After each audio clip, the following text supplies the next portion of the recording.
Today and Across the Fence, we're foraging through the forest for food and fun. And for students at the University of Vermont, the foraging is also educational. We'll see what they found and what they learned. Good afternoon and thanks for joining us. I'm Judy Simpson. It is often said that the great outdoors is the world's greatest classroom. The outdoors provide plenty of opportunity for hands-on learning and discovery. For a class at UVM, the forest is the classroom. They've headed to the woods to learn about some unique forest dwellers and to learn about these mysterious inhabitants. Across the Fence's Rebecca Gollin has the story. Where you find one, ordinarily you'll find a large number of them like this. Students from the University of Vermont are spending time in the woods. Like many Vermonters, they're learning the fine points of hunting. Ooh. If they're lucky, they might even go home with something to put on their dinner table tonight. I think people understand that it's a living creature and that it follows some of the rules of living things that they're familiar with, but breaks other of those rules. These students aren't hunting fauna, or even flora for that matter. Their prey is in a kingdom all its own. They're on the prowl for fungi. If you find edibles at school, I find it personally a thrill to find deadly ones. Just go like, ooh. It is a little brown mushroom, or an LBM we call them sometimes, and it looks sort of inviting in a certain way, but this has the deadly amatoxins that will destroy, organs, your liver and your kidney. I always teach people the poisonous mushrooms before I start to teach them the edible ones. Terry Delaney teaches this class on mycology, which is the study of fungi. He says even students who are initially drawn by the prospect of edible mushrooms are fascinated by the incredibly complex diversity of the organism. They recycle carbon from fallen trees and other material, leaves. And without fungi, all this carbon would pile up. But the fungi play a critical role in liberating that fixed carbon into the soil, which can then be utilized by plants that come along later. In fact, about 80% of plants rely on partnerships with fungi. The class is a combination of lectures and foraging expeditions, and time in the lab to examine and identify what was found.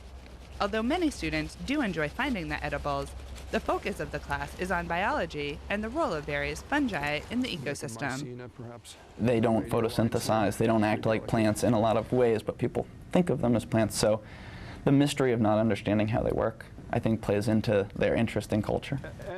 One of the coolest things about mushrooms is each one can have a lot of different purposes, and there's so much diversity in it. It's like one you can use, like you can draw on it, like the artist conch that we saw, or you can use the shaggy mane to draw with, or some mushrooms are used to like start fires. There's all sorts of different uses for them. What's so fun about studying mycology is mushrooms come in all shapes and sizes, and they're everywhere in nature. Ann Hazelrigg runs the UVM Plant Diagnostic Clinic, where she helps commercial growers and home gardeners identify and manage insects and disease. Many of these diseases are caused by fungi.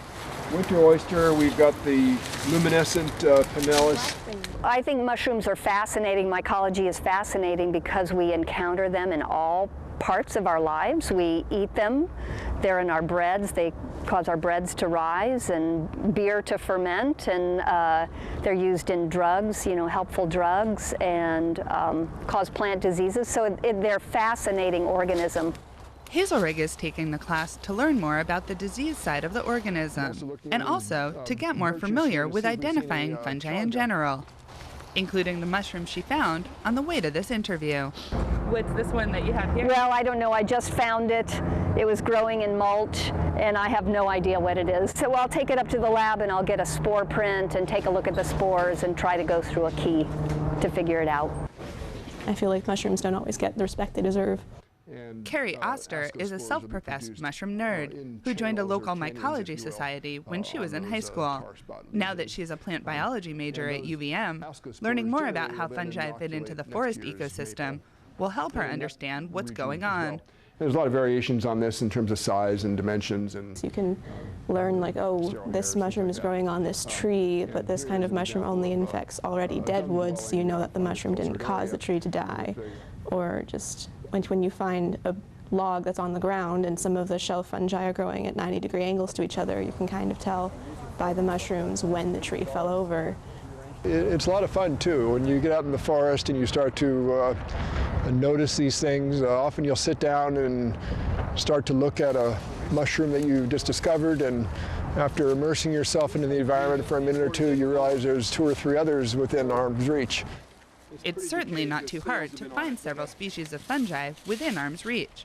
While there are about 10,000 named species of mushrooms, scientists estimate that 80 to 90% of all the fungi on Earth have not yet been named or described by science.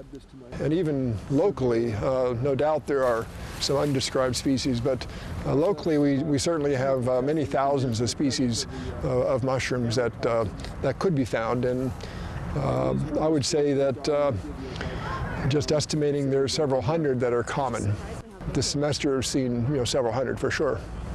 The abundance of species can be seen back at the lab with the wide variety of mushrooms the students have gathered. I found some oyster mushrooms, also the winter oyster, some amanita mushrooms. I found a winter oyster, and that's the only one that I know what it is yet. But the rest of these we're going to be IDing microscopically by looking at the spores, and also by going through the keys and looking at the macroscopic features. The students will each gather and identify a collection of about 15 different fungi. That will involve spending some time in the lab looking closely at identifying features. So what is it that you're looking at under the microscope? A few things. Most importantly for identifying the mushrooms, it seems to be the spores seem to have the most characteristics, and that seems to be the end-all for what something is if you look at its spore and its characteristics, that can make or break your ID. Well, it's not edible, but it's spectacular. Usually you find it way high up in a tree. So Several businesses around the state are cultivating edible mushrooms, and the popularity of local food has led to an increase in foraging. Delaney says that all of the attention just adds to the interest in fungi, which can lead to fruitful results. You could study fungi for a lifetime and still be learning things at the end of your lifetime. And Hazelrigg says the class has expanded her appreciation for the subject.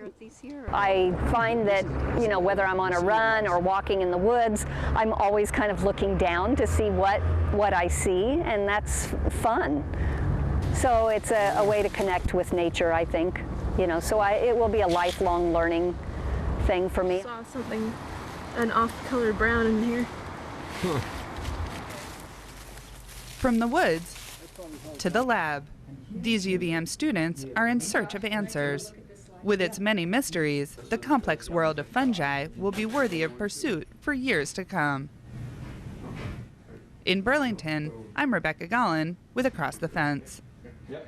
Well, thanks, Rebecca. Our next segment focuses on a favorite Vermont tradition of pick your own fruits and vegetables. Keith Silva takes us to East Thetford to see how one farm is embracing food safety for the public.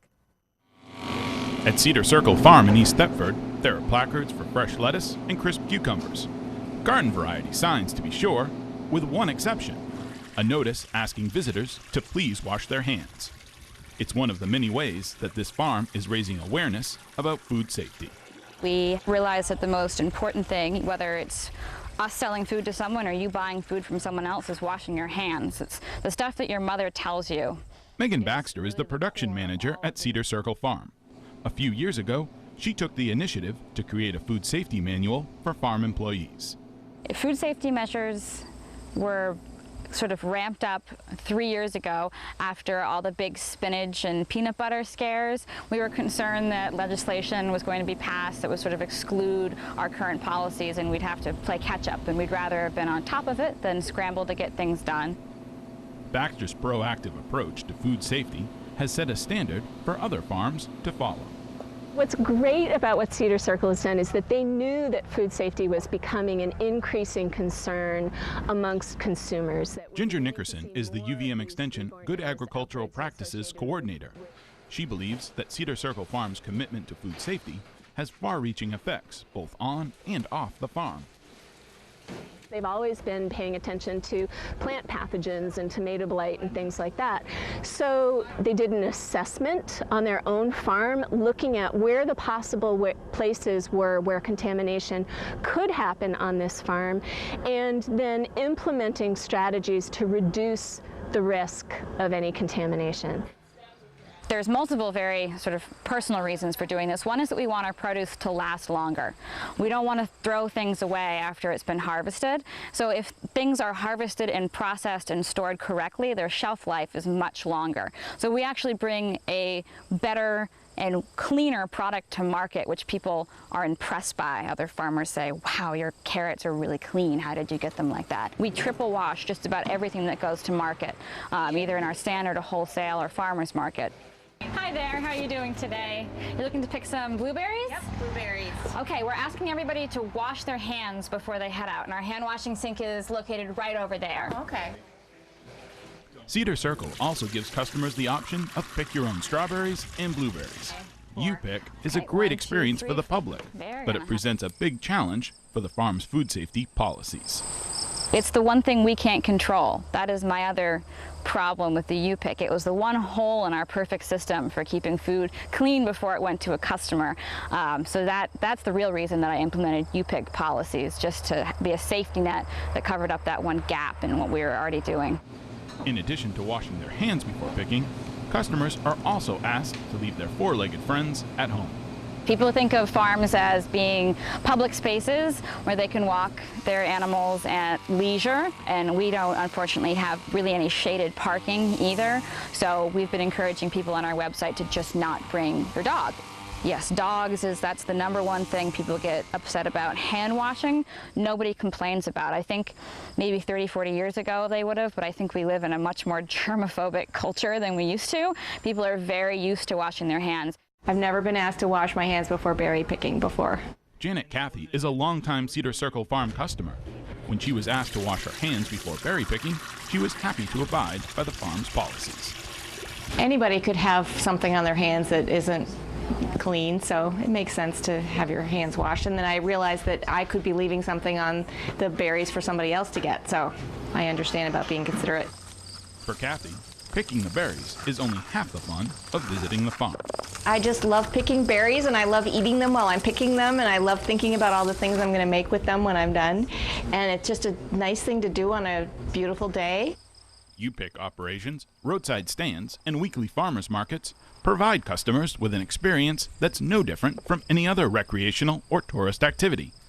Farmers engaged in this kind of agritourism need to provide customers with an experience that's both unique and familiar. Things like the hand washing stations, like the signage, that actually helps people become more confident when they come to the farm. They say, okay, good, this is a place I sort of fit in, I see this, and that kind of lines up with other tourism experiences that they have in other sectors, non-agricultural tourism experiences, where they're accustomed to signs, accustomed to being told where to go and what to do. And not that every farm experience is regimented like that, or not that anybody dreams of keeping people on the straight and narrow, so to speak, but from a tourism perspective, it just helps sort of situate people and helps locate people within those expectations. I absolutely encourage people to get out on farms, to have interactions with nature. Lynn Zanardi-Blevins is a doctor who worked at the United States Center for Disease Control before working with UVM Extension Center for Sustainable Agriculture. She warns that no one is immune to foodborne illness, and that newer or variant strains of bacteria like E. coli are of increasing concern.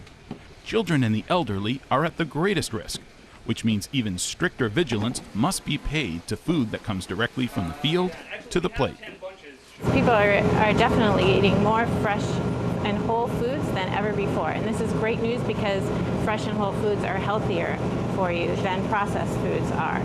The downside is that there's no heat step that would kill a pathogen on a contaminated piece of produce, and this is why it's so important to prevent contamination of produce on a farm. It's much more difficult to decontaminate down the line in the kitchen. So it's just you know, contributing to creating to a culture where people are aware of food safety and they're sharing that awareness with one another. And so, you know, in my mind, what Cedar Circle has done is really because it's an important part of them. And so if consumers are coming to a UPIC farm for this fabulous experience to eat fresh, locally grown produce and have some time on the farm, they need to be aware that they have to play a role in being aware of food safety and some very simple practices. Be it you pick or they pick, remember Mom's advice and wash your hands. In East Thetford, I'm Keith Silva with Across the Fence. Our thanks to Cedar Circle Farm, and we remind you to support Vermont agriculture through Pick Your Own operations and your local farmers market. That's our program for today. Thanks for joining us. I'm Judy Simpson. I'll see you again next time on Across the Fence. For a video copy of today's program, call toll-free 1-888-ATF-3430.